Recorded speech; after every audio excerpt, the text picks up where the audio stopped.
Hello, everyone, and welcome to the Ignorant Intellectual on Media. My desk is piling up with books and movies again, so I thought I'd go through them and get them off my desk to continue on with other things in my life.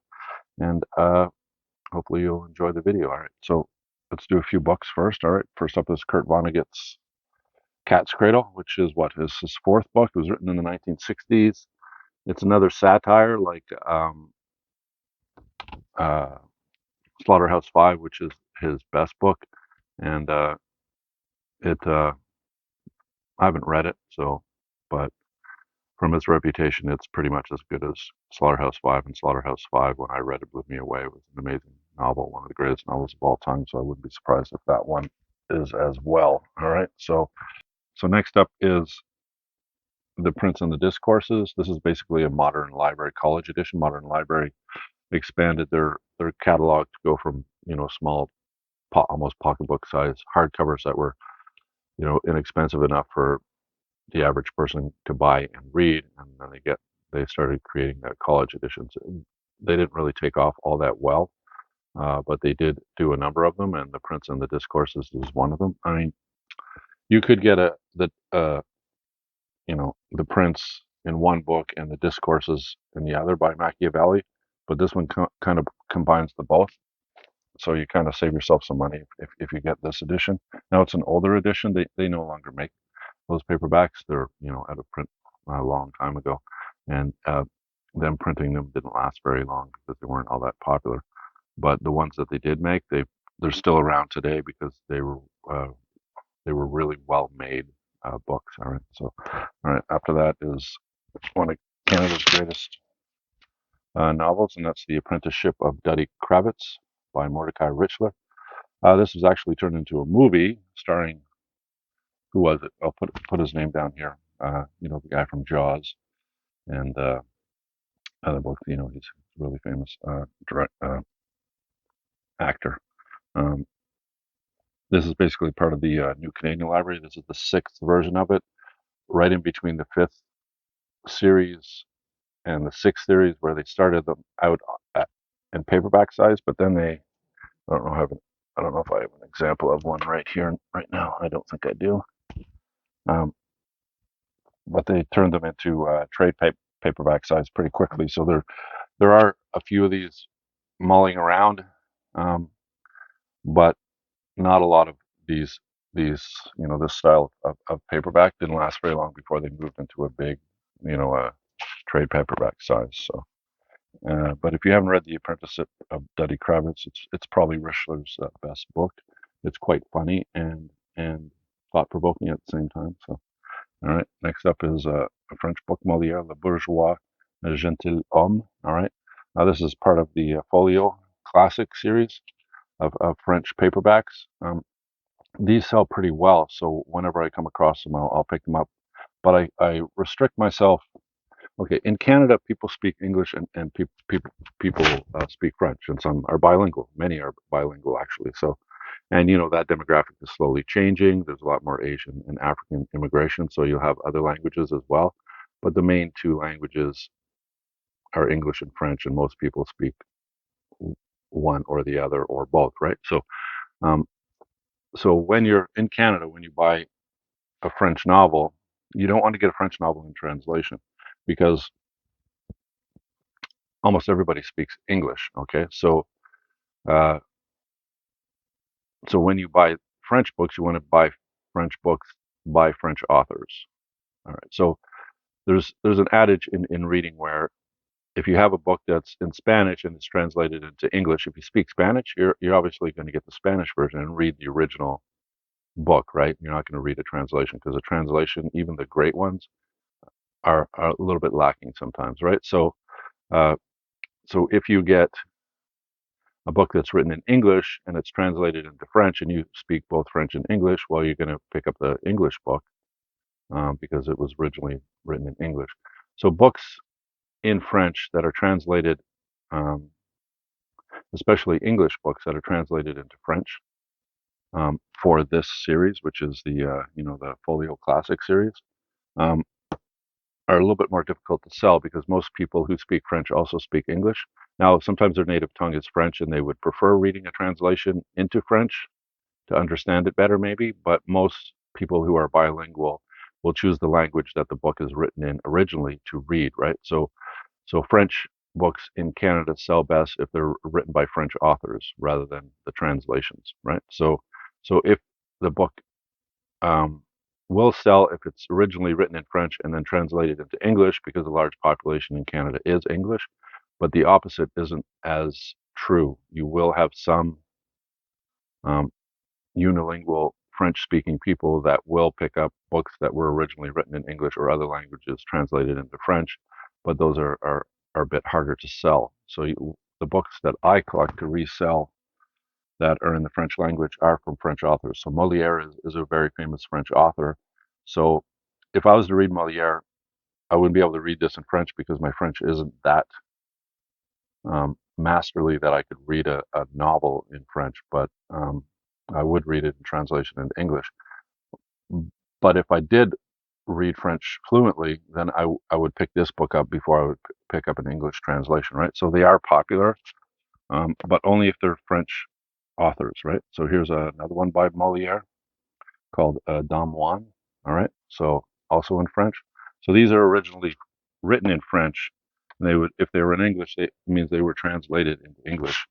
And it's better to read the original rather than the translation. So when I do pick up French books to resell, it's always by French authors, whether Quebecois or France or Algerian or wherever else in the world that the person, if it was originally written in French, I will pick up the book if it's in French, right? So those sell okay. All right. So next up after that is Man's Search for Meaning by Viktor E.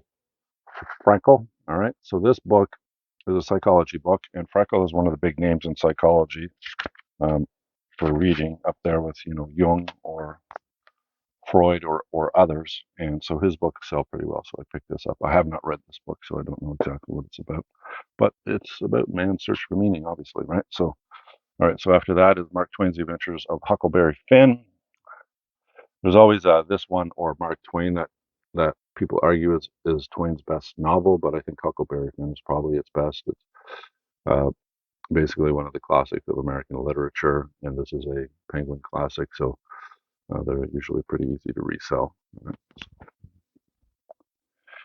Then Bertrand Russell, who's one of the big names in philosophy, in modern philosophy, and this is his A History of Western Philosophy. So if you don't know a lot about Western philosophy, Russell's book, this book, is a really good book to pick up. All right. So um, it goes through basically all the way back, from Aristotle and Plato all the way up to modern philosophy, right, in the West. So it's a pretty good overview of it. And Russell is one of the big names in modern philosophy. So you can never really go wrong with any of his books. All right.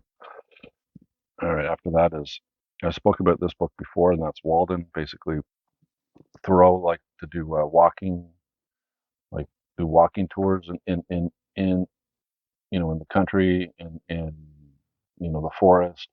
It kind of energizes his thinking mind to wander, and he contemplates things while he's walking, and then he writes them down in a book. And it's one of the more famous natural philosophy books, I guess you could call it. And it's part of the Arcturus collection of books. Like I mentioned these before, I sell them for like $5 each, or I'll make an ad of 10 novels and sell it for $30 because these are discount books that pull you into a Chapters or an Indigo or whatever other bookstores in your neighborhood, um, because they sell like cheaply priced, like three for $10 or $6 or $7 each or whatever, right? So I'll sell them for the same because usually they come looking pretty new. Um, So here's so that's Walden. That's one example of it. Here's another one. The Happy Return by C.S. Forester. It's another one of these. I always have a Arcturus. Arcturus. All right. Here's another one. The Ambassadors by Henry James. See, they're nice volumes. They're cheaply made. Over time, they'll brown pretty quickly, and the glue, I think, will come up come off of it because the glue isn't thick, right? But if you do collect them, they're fun to collect because they really look good on a shelf. They're very colorful, right?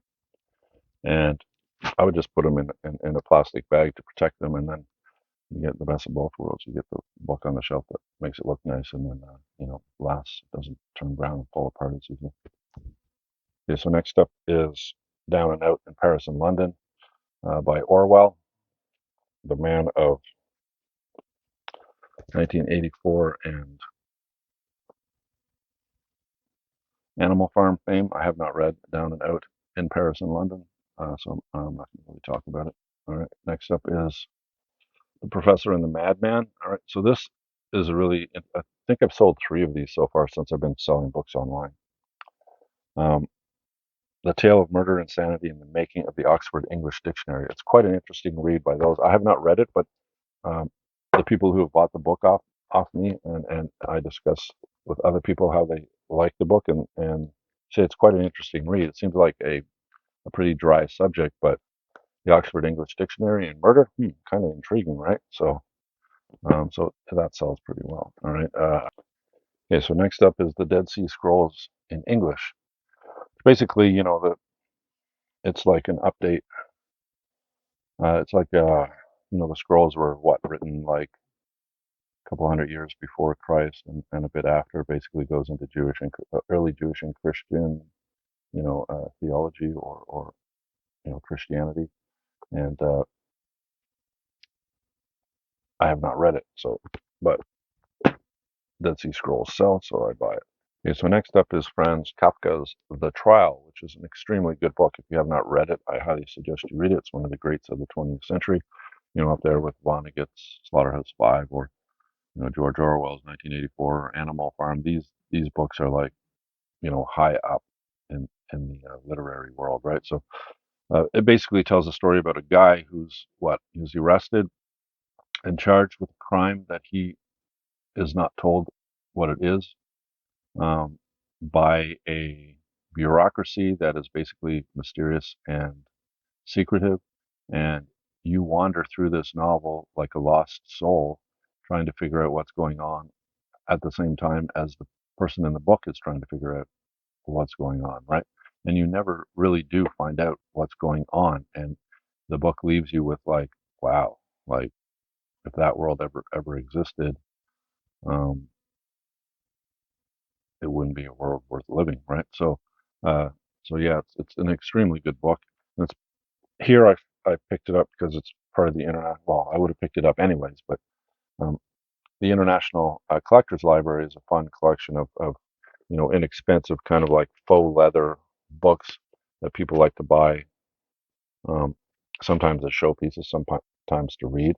But they really look good if you have a shelf long of these books, and they're not like super expensive, like leather bound editions from, let's say, the Franklin Library or the Eastman Press, where you can pay like $100 a volume, right? So, and they're all out of print; they don't make them anymore, and so collectors really enjoy collecting these books, especially of the titles of the good ones, right? Um, and this one isn't in perfect shape, but it's in good enough shape that I think I'll be able to resell it. All right. Next up after that is The Mayor of Casterbridge by Thomas Hardy. All right. This is part of the Premier Classic, so I do the same thing with the Abacus books as I do with these ones. These were put out in bookstores as well with a cheap price on them, $6, $7 each.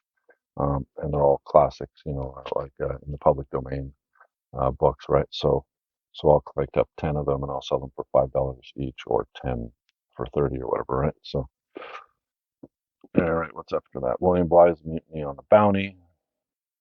All right, Lord Jim, The Good Soldier. All right, these are all Signet classics.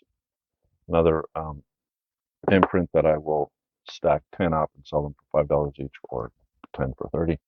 And they're all classic novels, right? There's so many different publishers that put out, uh, all the public domain books. Penguin, Oxford. Penguin's probably the most popular. Penguin Classics, then probably the Oxford World's Classics, And you got Signet, and you got Premier, and you got Abacus, and you got all these other that put out, you know, novels and books that are in the public sphere, right? So, right. So next up is Siddhartha by Hermann Hesse, and this, if you have not read it, is another really amazing book. All right, it's basically a spiritual book. If you want to read a book where a person is lost and then they find, it's kind of like uh, Buddhist influence. It's like leave all the cares of the world out there, not internalize them. Um, it's an extremely good book if you haven't read it. Now, the details of it have passed because I read that book about 25 years ago. But just like it was at a time when I was reading philosophy, and I picked up the Persic, the art of motorcycle maintenance, Zen and the art of motorcycle maintenance. This one, um, the Merry Pranksters. Anyways, it was a good time for reading of these more like philosophical type of novels, right? So it was quite an enjoyable time. But the specifics of this one, I'm a bit lost on. I would have to reread it. And then we have William Golding's Lord of the Flies, of which I spoke numerous times. Every time I find that book, I'll pick it up. Same with this one, Anne Frank's The Diary of Anne Frank, Diary of a Little Girl, which is basically about a Jewish family and her family hiding in an annex. Um, I think it was in Austria, right? Until the Nazis found them and basically killed them all, right? So it's a pretty depressing book, but it's like a diary basically. You get to read the diary of an 11 or 12-year-old girl while she's hiding away in a back annex of a building, hiding from the Nazis, right? And then I found these ones,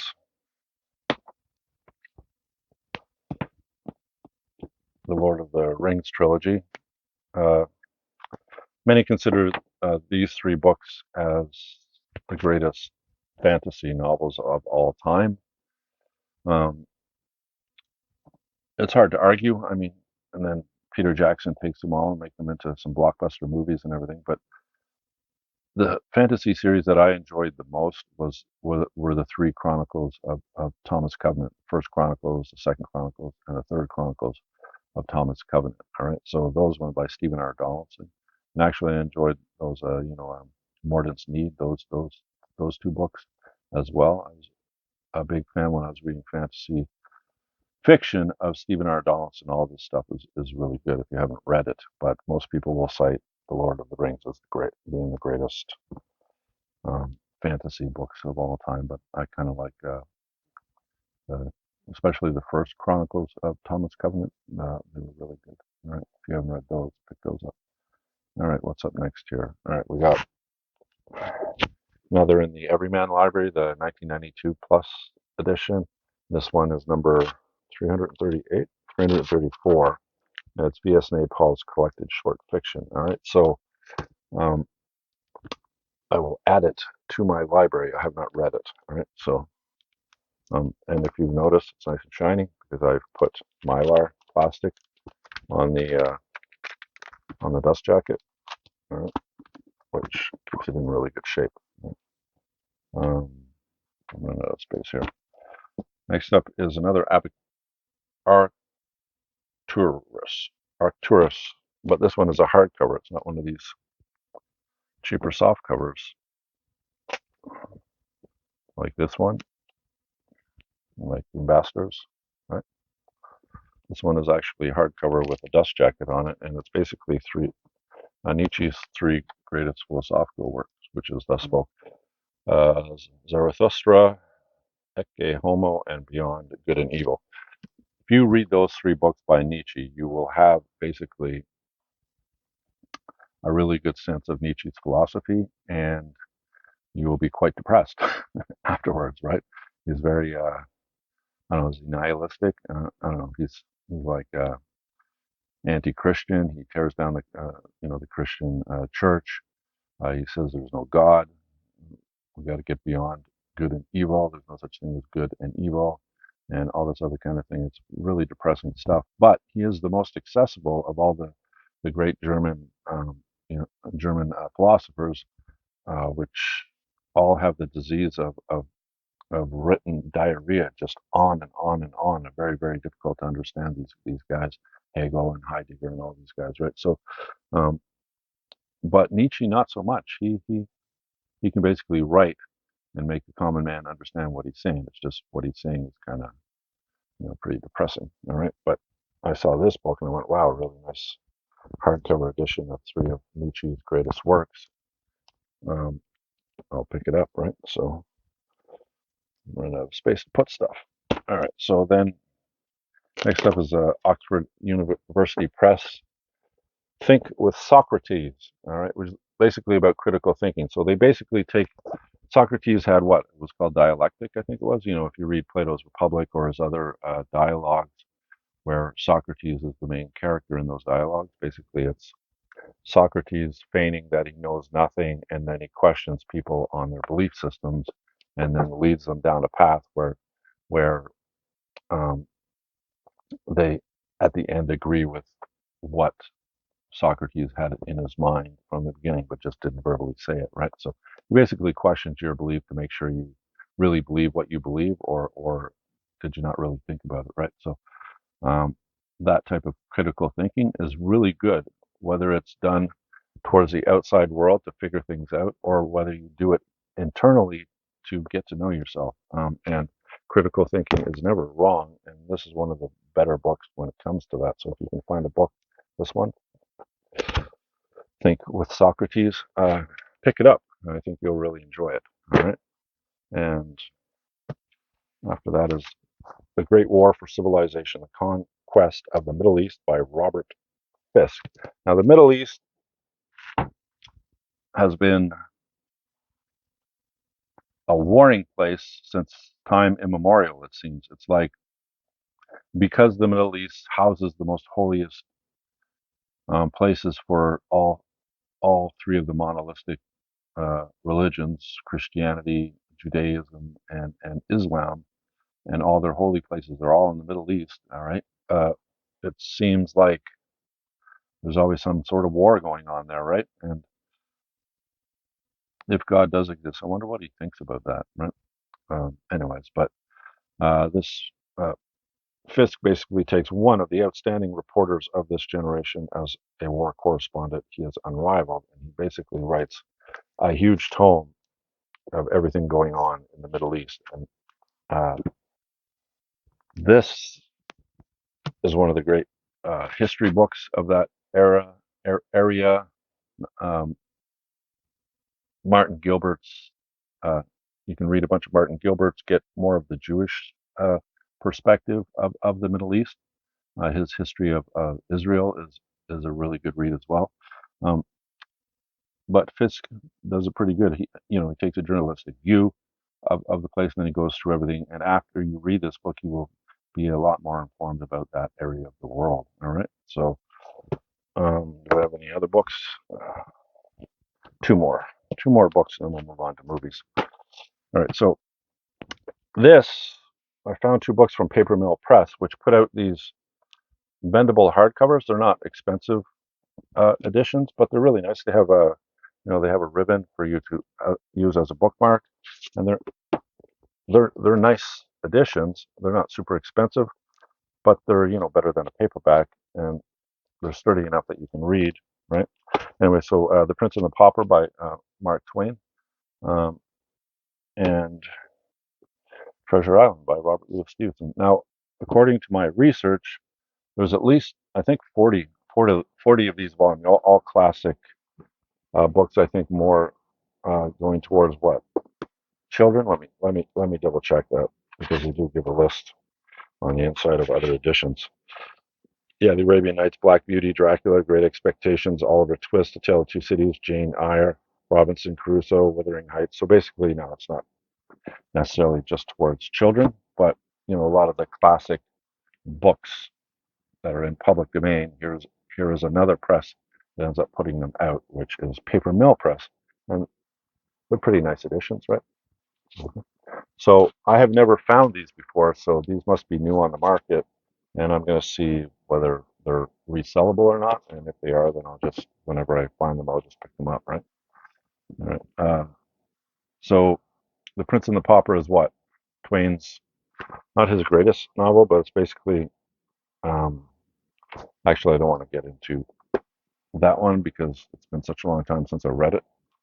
But Treasure Island I have recently read, and this one is extremely good if you have not read it. Stevenson is kind of the atypical, like when you think of a pirate, um, with the peg leg or the patch over the eye or the parrot on the shoulder or any of that kind of thing. That archetypal pirate is is based on Robert Louis Stevenson's book. He's the one that invented the atypical pirate from this novel, right? If anything, that's what I took from the book is like, yeah, every time you see a pirate, it's always similar to the pirates that are in Treasure Island, right? There is no deviation from them really. So anyway, so those are all the books. Let's go through some movies. Okay, so The Black Dahlia, which is a Brian De Palma film. I have this on DVD, but I don't have it on Blu-ray. And so when I found it on Blu-ray, I picked it up. Um, it's been a while since I've seen the film. Basically, two ambitious cops investigate the shocking murder of an aspiring young starlet with a corpse so mutilated that photos are kept from the public. The case becomes an obsession for the men, and their lives begin to unravel. All right, so it's a pretty intriguing film. It's not De Palma's greatest film. All right, that I would argue. Well, most people say Scarface, but I would argue. Well, my favorite film by him is Body Double. So if you haven't seen Body Double, take a look at that. All right, next up is Downsizing, another uh, movie that I had on DVD but not on Blu-ray, so I picked it up. Uh, this is a really good movie starring Matt Damon, who basically in in in in the movie they found a solution to climate change or global warming, the extreme use of fossil fuels. How they are dealing with it is to shrink human beings down to the size of what, like 5 inches tall or whatever, right? And then they make these miniature communities for them to live in.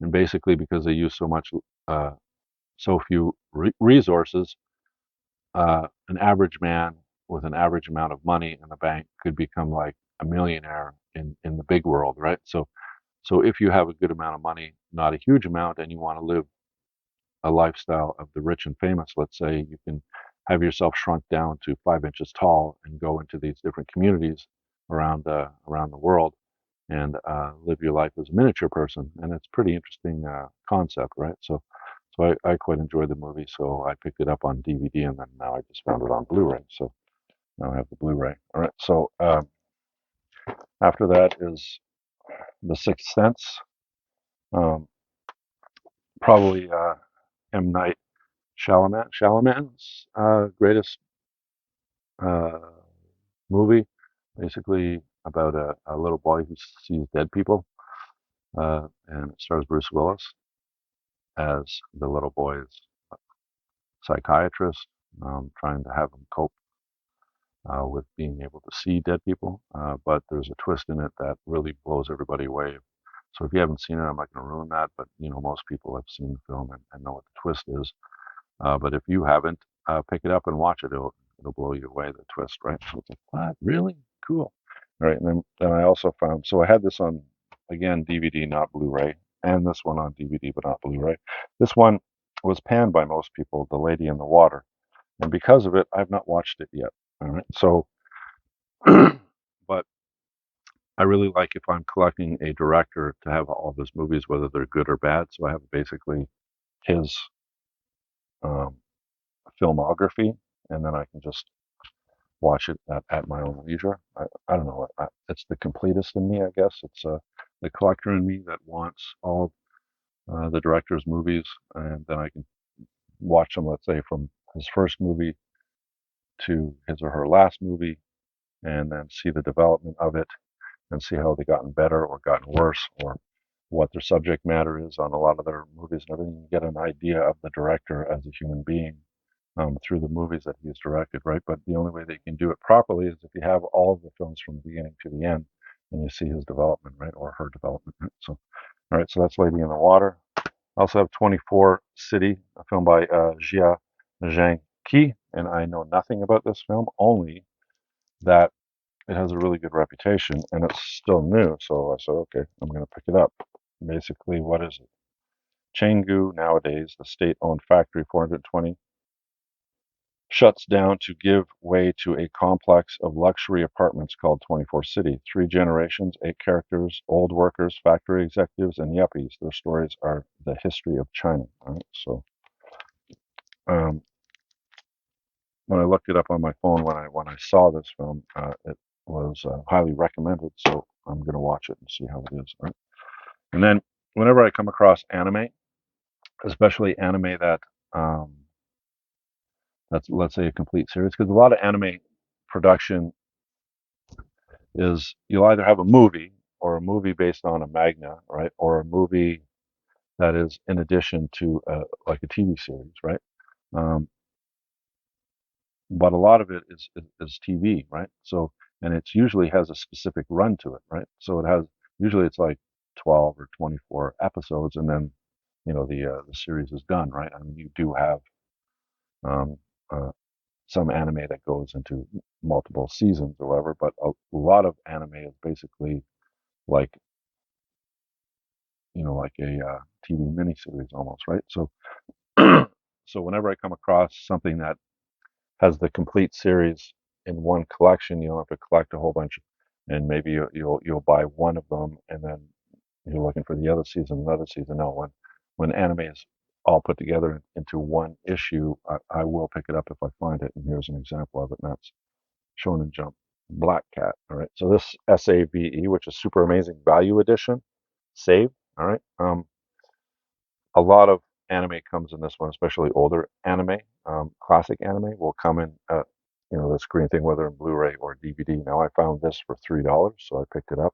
It's the complete series of Black Cat. So I don't know a lot about Black Cat. And another one I found was Air, the complete series as well. So this has 12 episodes and 2 OVA specials. And this one, I don't know how many seasons are. And no, I think it's just one, probably 24 episodes. So uh, I've not watched either, so I'm going to watch them, and if I like them, I'll keep them. If I don't, then I'll resell them. All right, now let's go to Blue is the Warmest Color. This person had this brand new, not even open. All right, the Blu-ray edition of it. He was selling it for $20, so I picked it up. Um, I don't have it on DVD. It's number 695, and I didn't have it in my collection, so I picked it up. Um, this colorful, electrifying romance that took the Cannes Film Festival by storm courageously dives into a young woman's experience of first love and sexual awakening. All right, with another woman, obviously, right? So it's a lesbian tale. All right. So Blue is the Warmest Color, a film by Abdelatif Kechichi, if that's how you say it. All right. I haven't watched the film yet, so I can't really critique it. Next up is I also found The Seventh Seal. I have this one on DVD, but I didn't have it on Blu-ray. And a gentleman was selling this for $20, so I picked it up. And he was selling this one for $10, so I picked this one up. This is Great Expectations, number 31 in the Criterion Collection uh, on DVD. All right, so this one basically is, uh, the film version of the Charles Dickens book. All right, so Great Expectations about a little boy who, well, I won't get into it. It will take too long. And this one I've watched as well. This one, um, I thought it was good, right? Ingmar Bergman is one of the great Swedish directors, one of the great international directors of all time. But I don't, I don't understand the. It's like Orson Welles, but Citizen Kane. It's like Citizen Kane and the Seventh Seal. I just don't understand the greatness everybody puts on it. Obviously, I'm part of the minority. Maybe I'm missing something. Maybe a smarter person than me needs to sit down and explain it. to me why Citizen Kane was, yeah, I understand, the film work in it, the actual camera work in it, and where he put the camera, and there was a lot of innovation there. But I found Citizen Kane kind of boring. Uh, there was a pickup at the end when you find out that, he was talking about a sled that he had when he was Rosebud was the sled he had when he was a little kid. And go, oh yeah, okay. Um, but overall, I'm like, yawn. You know what I mean? It's okay. I can understand people's respect for the film, but as a piece of entertainment, which is the reason why most people watch film, unless you're watching a documentary, and that is more for information or knowledge or increasing your intelligence or whatever, right? But an, a non-documentary is like a movie is meant to entertain you. It can educate you at the same time, but it needs to be entertaining as well. And did you, if you watched Citizen Kane, did you find it entertaining? I'm not sure. I didn't find it really entertaining. I found it kind of dry. Um, and I also found The Seventh Seal that way as well, dry. I understand the reason why people think it's a great film. The intellectualness of it, the philosophy behind it. The allegory, is it? Would it be allegory behind the film? Yes. There's action going on right in front of you, but it has a deeper meaning if you take a step back and look at it. And yeah, that's usually pretty interesting, but it didn't grab me at all. And I thought it was an okay film, but you know, I've done the top 130 films of all time, in my opinion, what they are. And The Seventh Seal didn't make it. Neither did Citizen Kane. So um, uh, shoot me, I guess, right? So, anyways, but it's part of the Criterion Collection, and the Criterion Collection is quite fun to collect because there are a lot of the films in the Criterion Collection have quite impressed me, or their addition into the Criterion Collection of films that I've already seen, and then they put them. I go, yeah, that makes sense, whatever, right? So, but some of them are like, I don't know. I don't know if I'll like Bergman. I kind of stopped at the Seventh Seal with Bergman. Maybe I have more of his films in the Criterion Collection, and outside of it, maybe I need to watch some more of his films to understand them. I'm not sure, but any Criterion I will pick up if I don't have it in my collection, right? So, all right, so that's the Seventh Seal. Next up is a box set of DVDs, 5 DVDs to be exact, of Charlie Chaplin. The Legend Lives On. Basically, this is um, 31 of his short films. Now, I have many of his. If you look here, I don't know, does the camera show this? Right? I have a bunch of his films, and I may have some of these in my collection already. There's the Chaplin collection of these volumes, right? Um, that have a lot of his actual full length films. So I figured I didn't have probably a lot of his shorter films, and so when I found this for $2.99, I said, "Yeah, I got to pick this up." Right? It's actually upside down. I should put it this way. So yeah, it's 31 of his short films. So next up is MGM's World Films of Women on the Verge of a Nervous Breakdown. And this film I never really heard of all that much, but um,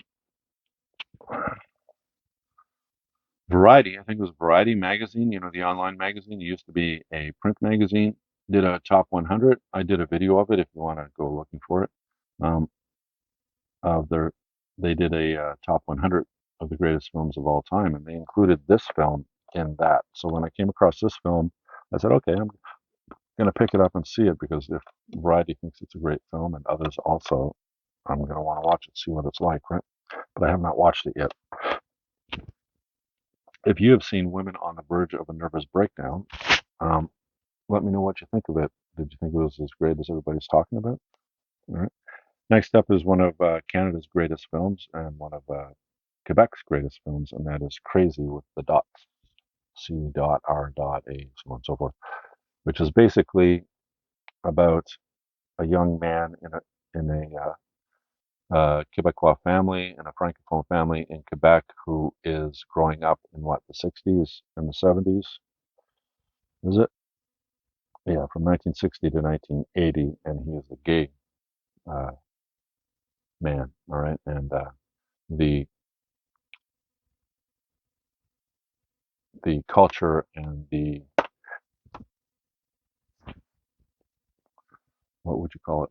The family dynamics in a Quebecois family during that period of time, and um, the overall society and culture in Quebec that was dominated by the Roman Catholic Church for such a long time, and him growing up in the tail end of it when Quebecers were taking steps away from the Catholic Church because they felt that the church was holding them back economically, right?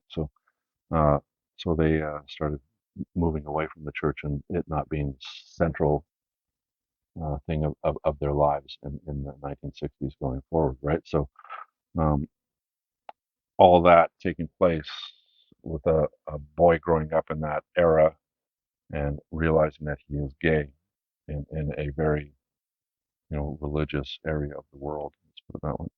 All right, so uh, I have this already, like on DVD. A lot of the movies you're going to be seeing me show, because I have so many movies. There's a lot of movies that are really obscure that I want to get, but they're hard to find. And the more mainstream ones that are easier to find, I have found on DVD, and now finding them on Blu-ray and replacing the DVDs with the Blu-rays. As another example, Jarhead. All right, this is a Sam Mendes film, basically starring Jake Gyllenhaal as a jarhead, right? And it's an okay movie. I like Sam Mendes as a director, so he's the one that did American crap. The one, old, ignorant intellectual, right? Um,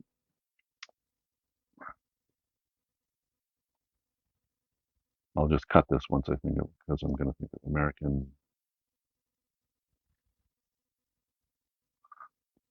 What was it? Kevin Spacey stars in it.